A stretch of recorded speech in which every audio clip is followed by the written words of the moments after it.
ഇതാണ് ഞങ്ങളുടെ multi purpose agriculture robot. എൻ്റെ പേര് ദേവനാരായണൻ. ഞാൻ S3 mechanical engineering college of engineering Trivandrum പഠിക്കുന്നു.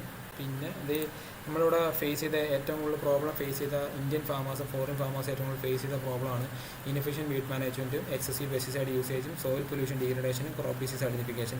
ഇതാണ് മെയിൻ നമ്മുടെ ഫാമേഴ്സ് ഫേസ് ചെയ്ത ഏറ്റവും വലിയ പ്രോബ്ലംസ്. അപ്പോൾ അതിനായിട്ട് നമ്മളൊരു സൊല്യൂഷൻ കൊണ്ടുണ്ടാക്കിയിട്ടുണ്ട്. നമ്മളൊരു മൊബൈൽ മാനിപ്പുലേറ്റർ സെറ്റ് ചെയ്യും, 6 ഡിഗ്രീസ് ഓഫ് ഫ്രീഡം. അതിനകത്ത് 3 degrees of freedom gantry system, പിന്നെ 3 degrees of freedom mobile degrees of freedom, mobile റോബോട്ടിൻ്റെ ഡിഗ്രീസ് ഓഫ് ഫ്രീഡം. പിന്നെ ഗാൻട്രി സിസ്റ്റം മൂവ്മെൻറ്റും ഇത് gantry move smoothly along aluminium rails. ഈ gantry system aluminium റെയിൽസിൽ സ്മൂത്തായിട്ട് മൂവ്മെൻറ്റ് ചെയ്ത് പ്രിസൈസായിട്ട് സ്റ്റെപ്പർ മോട്ടോഴ്സ് വെച്ചിട്ട് പ്രിസൈസായിട്ട് മൂവ് ചെയ്ത് XYZ കൺട്രോൾ നമുക്ക് അതിനൊരു ആക്ച്വേഷൻ കിട്ടുന്നതാണ്.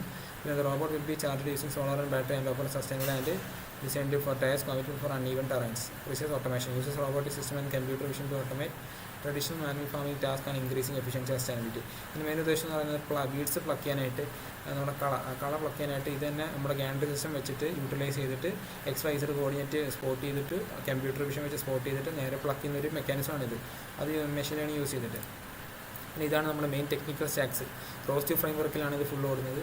റോസ്റ്റീവ് ഫ്രെയിം വർക്കിൽ നമ്മുടെ കൈനമാറ്റിക്സും ഇൻവേഴ്സ് കൈനമാറ്റിക്സും ഫോർവേഡ് കൈനമാറ്റിക്സിനും ഒക്കെ ഡേറ്റ അങ്ങോട്ട് ട്രാൻസ്ഫർ ചെയ്തിട്ട് കമ്പ്യൂട്ടർ വിഷനിൽ നിന്ന് നമ്മൾ മെയിൻ അവസാനത്തെ ഔട്ട്പുട്ട് ഡേറ്റ പാസ് ചെയ്ത് റോസ്റ്റീവ് ഫ്രെയിം വർക്ക് ചെയ്യും. റോസ്റ്റീവ് ഫ്രെയിം വർക്ക് നേരെ കൺട്രോൾ സിസ്റ്റത്തിലോട്ട് പോകും. കൺട്രോൾ സിസ്റ്റത്തിൽ നിന്ന് നേരെ ബാക്കിയുള്ള കൺട്രോൾ സിസ്റ്റമാണ് തീരുമാനിക്കുന്ന മെമ്മറി, മെയിൻ ഓൺബോർഡ് കമ്പ്യൂട്ടർ തീരുമാനിക്കുന്ന മെയിൻ കൺട്രോൾ സിസ്റ്റം. അതാണ് എല്ലാം ഈ ഫുൾ മെക്കാനിക്കൽ ആക്ച്വേഷനും റോവർ ഡ്രൈവിംഗ് മോട്ടറും സ്റ്റെയറിംഗ് സ്റ്റെപ്പർ മോട്ടറും എല്ലാം ആക്ച്വേഷനും ഔട്ട്പുട്ടും ഇൻപുട്ടും എല്ലാം കൺട്രോൾ ചെയ്യുന്നത് നമ്മുടെ കൺട്രോൾ സിസ്റ്റമാണ്.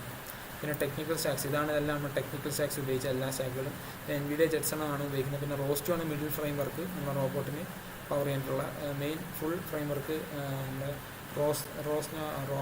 റോസ്റ്റ് ഫീച്ചേഴ്സ് എന്നാണ് എല്ലാം എടുക്കുന്നത്. പിന്നെ സസ്റ്റൈനബിൾ ആണ് നമ്മൾ റോബോട്ട് ഓപ്പറേറ്റ് ചെയ്യുന്നതെന്ന് പറയുമ്പോഴത്തേക്കും ഹാർഷ് എൻവിറോൺമെൻറ്റിലും പിന്നെ സോളാർ പവർ ബാറ്ററിയും എല്ലാം ഉപയോഗിക്കും. പിന്നെ ടയേഴ്സ് ഫോർ അൺഈവൻ ടെറൈൻസിൽ ഉപയോഗിക്കുന്നതാണ്.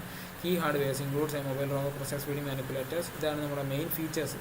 നമ്മുടെ പ്രിസൈസായിട്ട് വീട് പ്ലക്ക് ചെയ്യാനും പ്രിസൈസായിട്ട് പെസ്റ്റിസൈഡ് സ്പ്രേ ചെയ്യാനും പിന്നെ നമ്മുടെ ക്രോപ്സിലെ ഡിസീസ് മുൻകൂട്ടി ഐഡൻറ്റിഫൈ ചെയ്ത് ഫാർമർ മൊബൈൽ ആപ്പിലോട്ട് നേരെ സെൻഡ് ചെയ്യാനും പിന്നെ റോവൈസ് അഗ്രികൾച്ചർ എല്ലാ ഫീൽഡിലും ഇത് ഉപയോഗിക്കാനും ക്യാപ്പബിൾ ആകും. പിന്നെ രണ്ടാമത്തെ കാര്യം, നമ്മൾ ഈ റോബോട്ട് ഉപയോഗിക്കുന്നത് വഴി മൾട്ടിപ്പിൾ ആയിട്ടുള്ള ക്രോപ്സുകൾ ഉപയോഗിക്കാം. കാര്യം ഇതിൻ്റെ അഡ്ജസ്റ്റിംഗ് വീൽ ബേസ് മെക്കാനിസം ഉള്ളതുകൊണ്ട്.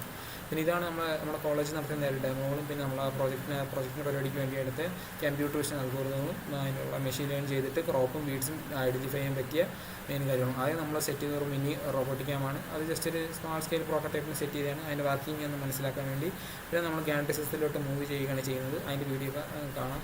പിന്നെ ഇതാണ് മാർക്കറ്റ് ഓപ്പർച്യൂണിറ്റി. നമ്മൾ മാർക്കറ്റ് നമ്മുടെ ഇപ്പം കറണ്ട് മാർക്കറ്റിൽ ഏറ്റവും കൂടുതൽ അഡ്വാൻസ്മെൻറ്റ് ഈ അഗ്രികൾച്ചറിൽ മസ്റ്റായിട്ടും വേണം. അതുകൊണ്ടാണ് ഇപ്പം ഇത് സെറ്റ് ചെയ്തിരിക്കുന്നത്. പിന്നെ ബിസിനസ് മോഡലാണ് ഇത് നമ്മുടെ ഫ്യൂച്ചർ സ്കോപ്പ്. ഇതാണ് നമ്മുടെ പ്രൂഫ് ഓഫ് കോൺസെപ്റ്റ്. നമ്മുടെ ഈ അഗ്രികൾച്ചർ റോബോട്ടിൻ്റെ SolidWorks part file assembly ഫയലാണിത്. പിന്നെ നമ്മളിത് ആക്സസ് നടക്കുന്ന സിമുലേഷനാണിത്. ഇതിൻ്റെ എല്ലാം നമ്മൾ നേരത്തെ ചെയ്തായിരുന്നു. പിന്നെ അതിനനുസരിച്ച് നമ്മൾ കമ്പോണൻസ് എല്ലാം പർച്ചേസ് ചെയ്തായിരുന്നു. കമ്പോണൻസിൻ്റെ ലിസ്റ്റും പിന്നെ അതിൻ്റെ പ്രോട്ടോടൈപ്പിംഗ് സ്റ്റേജിലോട്ടുള്ള നീക്കങ്ങളാണ് ഇതിനകത്തുള്ളത്. പ്രോട്ടോടൈപ്പിനുള്ള ഭാഗങ്ങളാണ് ഇതെല്ലാം. പിന്നെ ഇതിൻ്റെ അലൂമിനിയം എക്സ്ട്രൂഷൻസും പിന്നെ അനാലിസിസും എല്ലാം നമ്മൾ ചെയ്തുകൊണ്ടിരിക്കുമായിരുന്നു. പിന്നെ ഇതാണ് നമ്മുടെ പഴയ അഗ്രികൾച്ചർ റോബോട്ട്. ഇതിനകത്താണ് നമ്മൾ ആദ്യമേ ഒരു സ്മാൾ സ്കെയിൽ പ്രോട്ടോടൈപ്പ് ഉണ്ടാക്കിയത്. പിന്നെ ഇനി മേജർ സ്കെയിൽ പ്രോട്ടോടൈപ്പിലോട്ട് എടുക്കാനായിട്ടാണ് നമ്മൾ അലൂമിനിയം എക്സ്ട്രൂഷൻ വിത്ത് ഗാൻട്രി റെയിൽ സിസ്റ്റം പിന്നെ ഗാൻട്രി റോബോട്ടും സിസ്റ്റം ഡെവലപ്പ് ചെയ്യാൻ പോകുന്നത്. അപ്പോൾ അതിനായിട്ടുള്ള എല്ലാ പ്രൂഫും റെഡി ആയിക്കൊണ്ട് ഇതിനകത്തിരിക്കുകയാണ്. അപ്പം അതിൻ്റെ എല്ലാ കാര്യങ്ങളും ചെയ്ത് റെഡി ആവുകയാണ്.